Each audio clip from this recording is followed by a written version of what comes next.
Good afternoon. Happy Friday. This is Shawn Labelle of the Dekker Hewett Group. It was a lower week here for North American equities as investors digest yet another interest rate hike out of the U.S. Federal Reserve. On Wednesday, the U.S. Fed delivered a 50 basis point rate hike, now taking their overnight range to between 4.25% and 4.5%.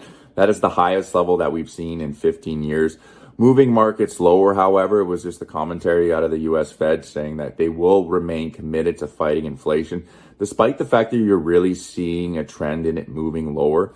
On Tuesday, we also had the U.S. CPI. This is inflationary data that illustrated the November reading came in at 7.1%. That was considerably better than the 7.3% that was expected. It's also the lowest month-over-month increase that we've seen in more than a year.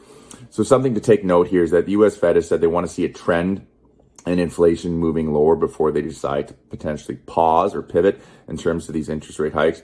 Well, you're really starting to see a trend form here. Inflation peaked in June of this year and has been steadily moving lower. So this is just really reassuring to market participants in terms of where we or when we expect these interest rate hikes to stop. It is worth mentioning, though, that the U.S. Fed has to speak quite the hawkish tone because inflation is somewhat of a self-fulfilling prophecy. If inflation expectations are high, you'll likely see inflation remain quite sticky. So despite the data really starting to come in that shows inflation is receding, Fed participants continue to suggest a hawkish pivot, or rather, a hawkish tone is necessary.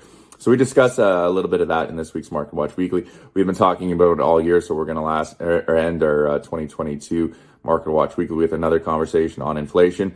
More importantly, that terminal rate, this is the rate to which we see interest rate hikes go in this current cycle. That's really starting to firm up now at around 5%. So with the Fed sitting up between 4.25% and 4.5%, you can see that we're only probably going to get another 2 or 3, maybe a quarter point hikes here before the Fed will wait to see what the economic conditions say in terms of further economic tightening is warranted. So we'll end it there. Hope everyone has a fantastic holiday season. As I said, this will be the last Market Watch Weekly for 2022. We'll be back again the first week of January, also with our 2023 Outlook piece.